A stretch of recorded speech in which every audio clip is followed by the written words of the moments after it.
Sa konteksto ng fashion at empowerment ng kababaihan, ang pagbibigay sa isang babae ng awtoridad na hubugin ang form na ito ng komunikasyon ay nagpapalaki ng malalim na pakiramdam ng autonomiya at tiwala sa sarili.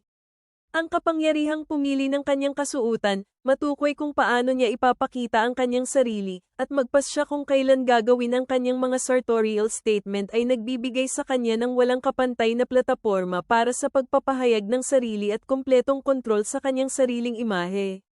Ang transformative power ng fashion ay lalo nakitang-kita sa paraan na ang tamang kasuotan ay lubos na makakapagpabago sa pananaw ng babae sa kanyang sarili. Ang isang kasuotan na akma, nakakabigay puri, at naaayon sa personal na estilo ng isang babae ay maaaring magbigay ng instant boost sa kanyang pagpapahalaga sa sarili. Ito ay katulad ng pagsusuot ng suit of armor.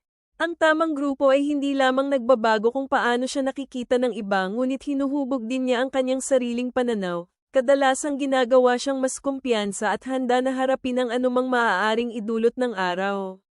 Kami ay ganap na yamakap at nagsusumikap tungo sa pagpapahusay ng pagbabagong papel na ito ng fashion.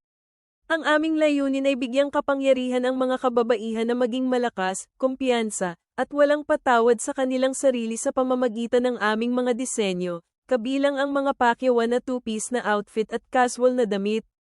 Ang bawat tahi, bawat silweta, at bawat kulay ay pinipili na may tanging layunin na maipadama sa bawat babae ang kanyang lubos na pinakamahusay. Ang mga pagpipilian ng kasuotan ng isang babae para sa lugar ng trabaho ay nagsisilbing pundasyon ng kanyang propesyonal na pagkakakilanlan at banayad na ipinapahayag ang kanyang hindi natitinag na dedikasyon at mga pambihirang talento sa kanyang mga kasamahan, subordinate, at superiors.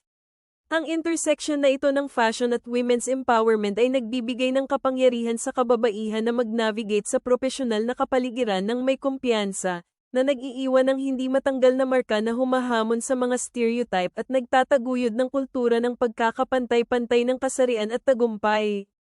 Ang fashion ay maaaring gamitin upang haminin at muling tukuyin ang mga nakasanayang kaugalian sa kagandahan na kadalasang nagkukulong sa mga kababaihan sa loob ng mga mahigpit na pamantayan. Sa pamamagitan ng sadyang pagtanggap at pagpapakita ng pagkakaiba-iba sa mga hugis ng katawan, laki, edad, at etnisidad, maaaring maimpluwensyahan ng industriya ng fashion ang mga pananaw ng lipunan at muling tukuyin kung ano ang ibig sabihin ng kagandahan. Ito ay maaaring maging sanhi ng isang malalim na pagbabago sa mga saloobin sa lipunan, na nagtataguyod ng pagtanggap at paggalang sa magkakaibang representasyon ng mga pagkakakilanlan ng kababaihan.